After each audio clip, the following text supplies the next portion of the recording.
Okay then, so this week Nvidia released a brand new technical demonstration that's highlighting a lot of great new technologies. Alex, you've taken a look at this Bonsai demo. Tell us all about it. Yes, this demo was released earlier this week, and it is running on the Nvidia branch Unreal Engine 5.6.1. It is a showcase of usual DLSS technologies, multi-frame generation, transformer model, ray reconstruction, but probably the most important aspect of it, since it is running on Unreal Engine 5, is that it's going to be using RTX mega geometry, path tracing, as they say in the little blurb, with nanite meshes. And we've talked about it on the channel a couple of times before, as well as when I saw that Zora demo at CES earlier this year. And right now, when you load up a game that uses hardware Lumen on Unreal Engine 5, you'll notice a lot of shortcuts have to be taken for that to work. The geometry that is being traced against is quite a bit lower fidelity than the rest of the world, the real world, the nanite world, and that'll lead to issues specifically in reflections, and it makes it so that you cannot use ray tracing for any direct lighting scenarios without visible issues popping up. And this demo has a mode to allow you to see what that looks like. So according to the demo, they say it's path traced. I don't know exactly what they specifically mean by that. Obviously, the direct lighting is path traced, and the indirect lighting is, based upon a number of the features visible in the demo. But it's hard to know if primary visibility is, and that's... I kind of want to say yes and no at the same time, mainly no, but at least the lighting is done that way. So let's get into it. So you're looking at this demo that's probably been looping for a while now, depending upon how Oliver edits this video, but you'll see some pretty cool stuff. You'll see some really high fidelity geometry. You'll see pixel perfect direct shadows, really wonderful reflections, mirror reflections that have a lot going on in them, where you can see the whole detail of the world, including its indirect lighting, as well as transparent shadows, which are pretty rare to see in games. Colored shadows, transmission shadows, where, light goes through stained glass, and on the other side, you see the color of that tinting the shadow. Really cool stuff you don't see in games too often. And there's probably some other smaller effects in there that I don't talk about, but basically it represents the highest end state of the art of a lot of ray trace visuals or path trace visuals we see in games. And the big part of this is it's working while the camera is moving around the scene, zooming in and out, and changing the active level of detail in the geometric mesh. So that's using nanite. Now, I created this side-by-side that Oliver has here and hopefully is on screen right now, where you can see on the left-hand side, RTX Mega Geometry is off. And on the right-hand side, it is on, and it's using the debug view here, where you can see the amount of triangle faces. There's some missing stuff in this view. I think it's a little bit buggy in this demo. There's stuff that should be there that isn't there, and there's some flickering. But what you'll basically see, especially on the large tree asset, is that the amount of geometry present in the ray trace view, which we're seeing here, is dramatically higher. And it's also not ever changing because the camera distance is kind of flatter in this demo, but you'll see that it does change. You'll see blocks of the geometry changing over time with this demo, and it maintains a very high degree of geometric density the entire time. Only some objects are a little bit lower poly, like the water in the demo, which seems to be done by another technique that doesn't show up in the geometry view here. That's really cool. And that's kind of the big part of RTX Mega Geometry, is making sure that we can now actively change the geometry in the BVH structure without having to constantly rebuild the entire BVH bottom to top. And that is what it allows. And I've talked about it in multiple videos in the past, and it's good to see working in this demo.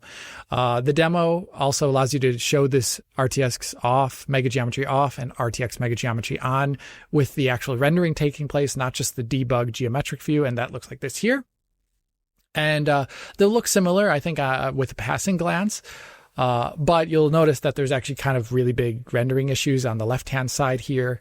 You basically have, since all the direct lighting is using that low resolution, low detail geometry that normal hardware lumen would use, then you see things like things are missing shadows completely. Everything in a reflection looks wrong. The shadows that you do get have the incorrect, I don't know how to say it, have the incorrect silhouette on them. Usually very blocky silhouette that doesn't make any sense. Stuff like that. Stuff why right now Nanite is only really geared towards the rasterization path, but with something like RTX Mega Geometry, it becomes much more possible to leverage it in the ray tracing path. But that is with the caveat. This demo here, I don't have any performance numbers, but it's, mainly just above 60 FPS at 4K DLSS performance mode on an RTX 5090, which has been running on this entire time. I mean, it's a bit above that, but, not too much above it. And that shows the fact that, yes, RTX Mega Geometry makes this possible, whereas before it was completely impossible. But you're still having to ray trace so much geometry, like way more than a standard game would necessarily have. And that comes with its own price. So the nature of path tracing things in UE5 is still, I would say, nascent and is still geared for super high end GPU performance. So that's interesting when you think about the next gen Xbox or the next gen PlayStation, where they'll have to achieve quite an incredible leap in performance over the current really rudimentary ray tracing support there that they have right now to make, as they've already said in multiple interviews, path tracing, like Mark Cerny saying path tracing for next gen. Well, path tracing UE5 title is currently, even with state-of-the-art hardware and APIs, very expensive. So we're going to have to see what that looks like when we get to those next-gen consoles. But yeah, a pretty cool demo. I also made a little bonus footage here of the game, this demo running with ray reconstruction on and off, and you can see the differences from that.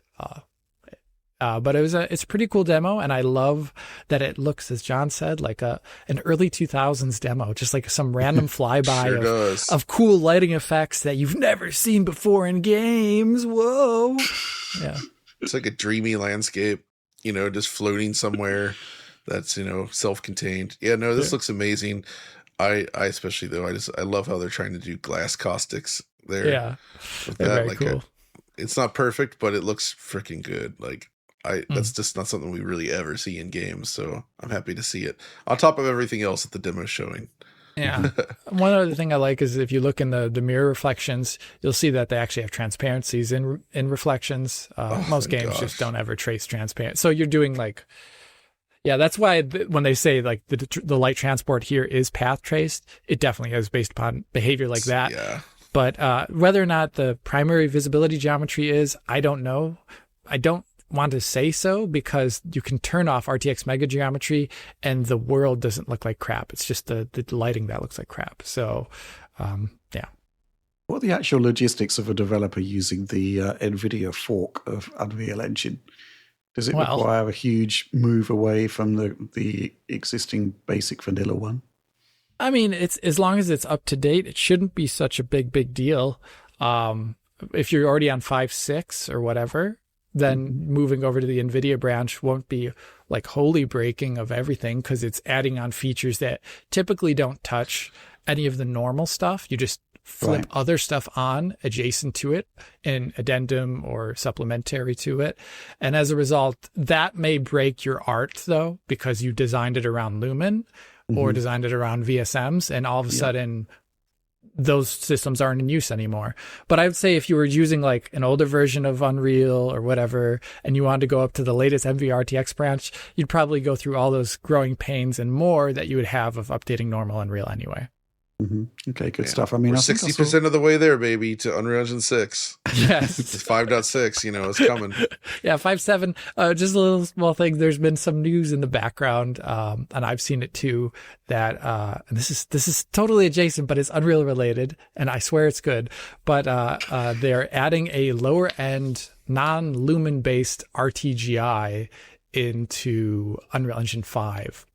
and it's been added in the background. It's based upon irradiance field probes. It kind of reminds me a little bit of what we saw in Doom of the Dark Ages and Indiana Jones. And this is targeting, as they said, mid-spec PCs, and a certain handheld console. I think we can all guess what that is. I think it's going to be Switch 2. And because Switch 2 probably cannot run base Lumen very, very well. And this new, I don't have any footage of it because it's just literally released yesterday to a development branch of Unreal. But this could be very good for all those console games where people really complain about the image quality of UE5 games, as well as a lower spec mode that doesn't just have tons of, temporal instability like lower end Lumen settings can possibly have, but at the cost of reflection quality as well as fine grain light bounce that you would get with Lumen. So that's something I just wanted to add at the end of this. It's semi-unrelated, but Unreal Engine 5 is actually, while this is like the top end of Unreal Engine 5, like how far it can go in the future, they're also right now adding in a lower end feature from Epic's side to make it so that it scales to lower end hardware more gracefully.